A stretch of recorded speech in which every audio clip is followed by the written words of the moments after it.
שלום לכולם, אנחנו שמחים שבחרתם לזוז איתנו. בסרטון הבא נראה איך להחליף את רצועות הסנדל בסנדל לזוזו. אז קודם כל נפתח את האבזם ונוציא את הרצועה מכל החורים, גם מהאבזם עצמו.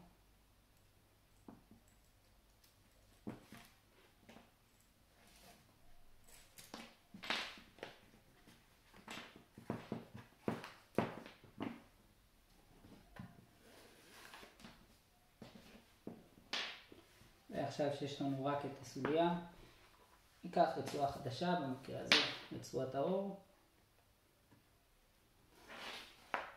ונכניס אותה פנימה. אני מוודא שהחלק השעיר של האור פונה לכיוון כף הרגל.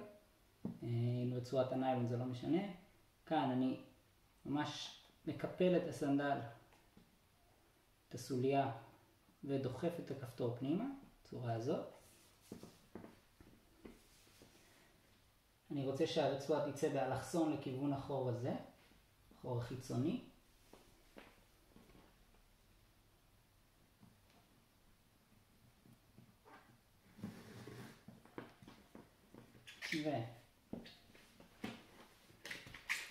זה הזמן להכניס את כף הרגל ולמשוך.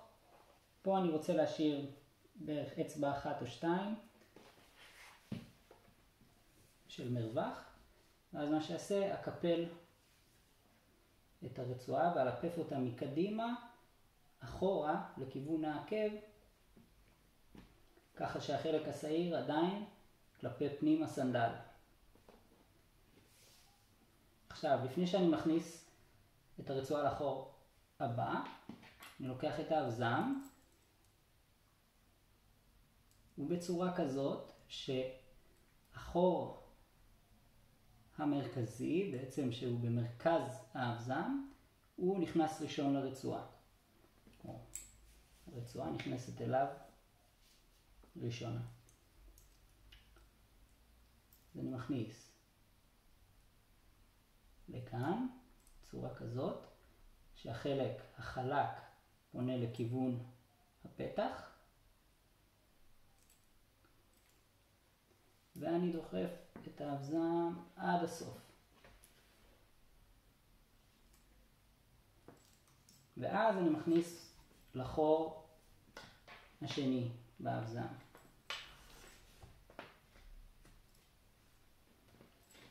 זהו, ממש כך.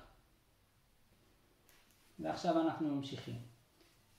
מוודאים שהחלק השעיר עדיין לפנים הסנדל. ונכניס לחור האחרון.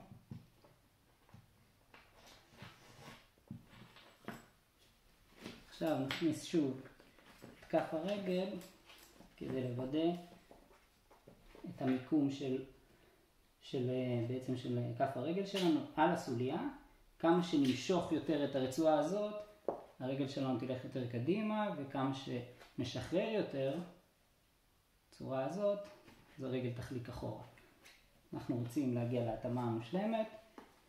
במקרה הזה, בגלל שזה רצועת אור, אני מושך מעט יותר, בגלל שהן אלסטיות ויכולות אחרי קצת הליכה לתפוס את הצורה מחדש. אז אני מושך מעט יותר מרצועות הניילון.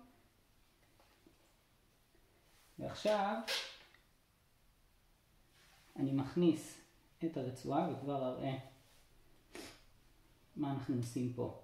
עכשיו, ברגע שהכנסתי את הרצועה, אתם רואים שהחלק השעיר פונה כלפי מעלה. אני רוצה שהוא ייגע בכף הרגל, ולכן אני נותן חצי סיבוב אחורה, בצורה כזאת.